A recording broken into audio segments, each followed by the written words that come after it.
comment down below in the video. Let me know what you think. Right now we're on the road. We're 2 hours away from home. We're just about to pull up to my special guest house. I remember I told you I had a special guest that's going to be on my channel in the next video. So here we are. I'm going to do a little review on this car. We're going to talk about some stuff. We got some stuff to discuss. Got some questions I want to ask them.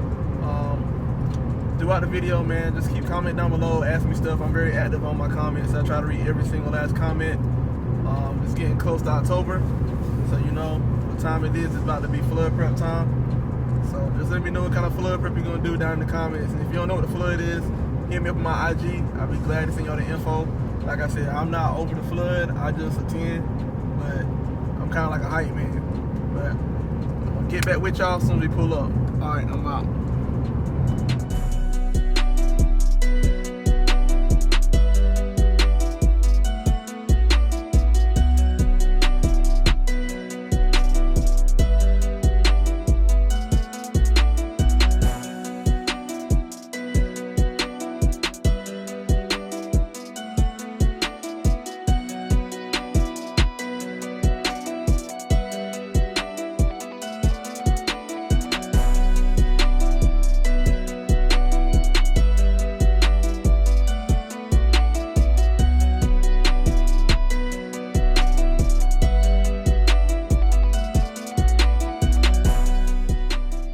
Alright, guys, as you can see, we arrived to our destination. Finally made it. It rained a little bit. He was nice enough to pull it out and wash it for us in the rain. But as you can see, I'm at no other than Greg, Joker's Uber. Probably don't know me from this. They don't know me more from this. You probably know the car and not him. But we're here after the long drive. Finally made it. Hang out with him, do a little bit of car reviews, man. See what's going on, so I can get a tour of his car. Everybody knows this car, so he's gonna show us the car, and we're gonna learn a little bit more about him, about why did he choose to do this to the Fusion. So let's just hop right into it. What's up, guys? I know you don't want to see this.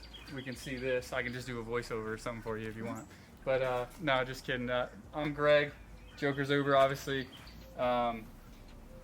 Larry asked me to talk a little bit about myself. I think I'm 36 now. I'm a Marine Corps veteran. I was in Marine Corps from 2002 to 2007. When I got out, I started working for a company that I work on electronics, medical equipment, and laboratories, and they required you to have a vehicle. And my driving record at the time wasn't to where I could go on the full-on company car. Yeah. So I had to get a vehicle that was of a certain, met a certain few requirements. So I bought this car because it met those requirements, and I also liked mainly the look of it.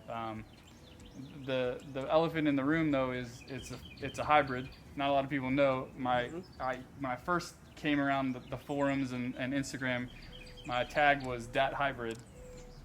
And that DAT thing kind of wore off on, in society here. So I got rid of that. And then the story of Joker's Uber is when we were rewrapping it. We're kind of making jokes, because I'm a realist. It's a Ford Fusion. We all like to pick fun that it's just a Fusion. I think that's the going trend in the Fusion world is it's just a Fusion.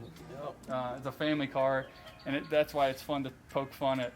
When you get a newbie in one of the groups that says, why would you modify this car? And you say, why not? Or whatever. But I bought the car basically because it met the requirements that was needed to drive it for work and be reimbursed for work. So you wouldn't guess, but it does have, now it has 93,000 miles on it. But with my military background and just the way, I guess, that has etched it into my mind, I'm always striving for perfection, even when it comes to an unhealthy limit. That's why I don't choose to do certain things. Like if I bought a Mustang, it would everything would have to be touched, under it, on top of it, in it, everything would have to be touched. Is where I bought this Fusion with the sport package interior with the red stitching and whatnot, where I really didn't feel like I had to mess with it because it already had a little bit of custom detail and whatnot. But the only thing I've done really in the interior is add the airlift controller, and then I did have the steering wheel reworked with the flat bottom and a little bit more aggressive grips. But yeah, that's really the story of the car. It was kind of like I just fell in love with the way it looked, and I was getting reimbursed by my company to drive it, so I put 85,000 miles on it, and then it was basically retired. But at the time, I was driving it for work, and that's when I originally had the black wrap on top and the satin silver wrap on the bottom with the blue pinstripe. So I did a lot of things, and a lot of it was a compromise at the time because I was driving it for work. I was driving it to a lot of unfamiliar places. Yeah. But then once I stopped driving it for work, I kind of just it was basically paid off, and I just went stupid on it. Okay. One question I want to know, I get asked this question a lot from people that just get their Fusion. What was the first thing you did to your car? Your first mod? So Fusion specific, I think the first thing I did was the still in front lip. Still in front lip. Yeah, because I felt that the car from the factory, the 2016, the 13 to 16 model. This is a 14. I bought it in January 2014. I felt that it didn't have a chin. Yeah. I like my vehicles to look a certain way, I guess, and I felt like it didn't have a chin. So I think that was the first thing that I did. Yeah, that's the first question I get asked all the time. What's the very first mod that you did? The very first thing. So well, there's the things like like you do with every car. The tint. Yeah, tint is probably the first thing I would probably do on any car. The first thing I did was tint. Yeah. Yeah, because it's different. Yeah, and then I think after that, then I think I went lowering springs, and then I did headlights because that was when the lighting firm was coming up in the world, and that whole debacle was fun. How long was you on lowering springs? Pretty much the whole time I was driving it for work. So maybe 2.5 years. Yeah, it drives better on lowering springs, I must say. Yeah, I mean, I was only running. I had some Nietzsche or Nietzsche, whatever, however you say that brand, Essence. Yeah. Which they were pretty not very aggressive on fitment. Yeah. So I did rub the little felt liner in the back, which it sounds way worse than it really is. Yeah. When you hit that little felt on the inside of the rear fender. Yeah. I don't know why they put that back there. It's because it's for noise reduction. The felt, as the rocks hit it and stuff, it doesn't make that pinging noise. It makes more like a dead sound. It's where up here, it's not attached to the cabin. Yeah. So. Yeah. So I want to know this: when you pull up to your cars and coffee, any kind of car meets you pull up to, what is the people's first reaction when they see this car? Because I can only imagine pulling up in this. Because when I pull up in my car, people's like, "Whoa, what is that?" And I can only imagine pulling up in this. What's the first one when you see people's what's people's faces like when you first pull up in this? Surprisingly, most people know what it is. Because most people at a cars and coffee are car people. Yeah. Out in general public, a lot of people want to know what it is. So let's say I pull up to a cars and coffee, like your scenario. A lot of people I think the most common thing I hear is that's different. Yeah. And I'll take that. I don't want to be like everybody else, Mustang, and I hope that it's in the range of that's different and I like it. Yeah. But I don't really, if that's their opinion, it makes me happy. I like to look at it. So. All right, let's take a deep dive. I want you to just go around and just speak on what you wanna speak on. You know what that means when I say what you wanna speak on. All right. You ain't gotta tell the secrets of how you do it, but just speak on what it is for people that want to know. They might want to do their car, do your car the way you want to do it. Don't copy this. You know what I'm saying? But just a general idea of how you build a car. All right. So to elaborate a little bit on what LJ was saying was, I may not talk about everything on my car just because I feel like some of the things I've put a little bit more vested interest into or time and energy into. And I like to challenge people in the Fusion community to be creative and not just take a link from somebody else and apply it directly to their car. But that being said, I answer a lot of questions about certain things, online, and try to educate people about how custom some things can be. Like, for example, headlights.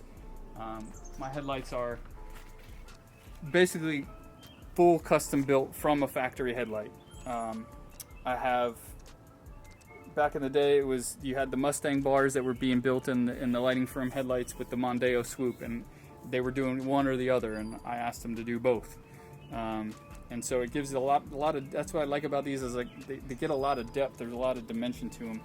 And then Travis 500 Trav, who a lot of people know, and he helped me put the arched mesh in there, and do some demon eyes that you can see lit up with the green there. But that mesh matches the mesh that's in the headlights or in the grill. So it's kind of a theme that it goes off of.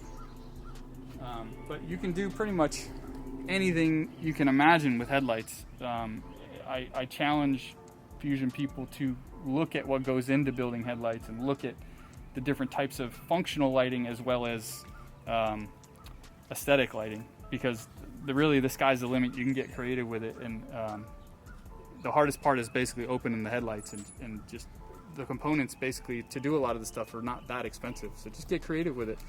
I can't give you a direct link to my headlights obviously because they're custom built, but the car's on airlift suspension. It's a 2014 Ford Fusion Hybrid. Like I said, not a lot of people know it's a hybrid. I don't like to admit it's a hybrid a lot of times because that cool factor instantly goes down. But 2014 Ford Fusion Hybrid. I brought it new in January of 2014. Drove it for work all the time. Had a different two-tone wrap on it, and was playing a lot of the. I was limited by work and how much I drove it. I didn't want to mess it up. I didn't want to do too many modifications to it. But after I stopped driving it for work, I put air suspension, the Airlift 3P kit on it, which a lot of you ask me where you get the suspension parts. Airlift does not make the suspension parts anymore. They make the management, which I challenge you also to look into what goes into air suspension to understand when I tell you there's management and there's suspension parts. Airlift doesn't make the suspension parts anymore, but they do make the management, and in my opinion, one of the best managements that you can get as far as just cleanliness and functionality. But they don't make the suspension parts anymore. I was one of the first ones that got in on when they were still making it. The wrap is like I said, my second wrap. First wrap was done in Maryland. By a company called Exotic Vehicle Wraps, I think.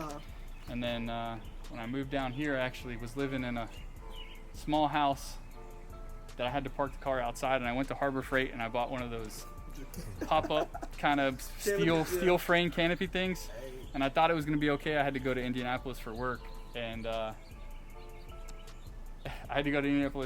thought it was going to be okay. I didn't stake it down very well, and of course a storm came through and pushed it all up against the car, lifted the tent up, drug one of the legs across the hood. So I actually made an insurance claim. I'm on USAA, and they're cool enough to pay for up to $1,000 worth of unclaimed modifications damage. And so I had to replace both rear door panels on the lower side, the hood, not the paint, just the wrap side. The paint, everything under it was okay, but. And then I moved down further to Charlotte, made our way down here as we were having the house built, and made friends with the guy that actually did the insurance claim for me, the guy that wrapped the car. And this wrap is kind of a mind meld between him and I. Yeah, I see. But thanks, guys. Just wanted to thank you for watching. Again, this is my car on Instagram, Joker Zuber. In a lot of the Facebook groups. I'm also the host of Fusion Flood. But thanks for watching. Thanks for checking out my car. And I will see you at Fusion Flood 2021. We'll talk about that in a little bit. But throw it over to Larry for his outro. Alright guys, look, if you made it to the end of the video, even if you didn't, I want you to like, comment, and subscribe down below. Check and see if you're sub to this channel. Look, we got a lot of great things coming. I'd like to thank Greg for showing us the car, so y'all know who he is, the driver of the car. And like I said, we're gonna talk about the flood a little bit, but it's your boy LJ, and I'm out.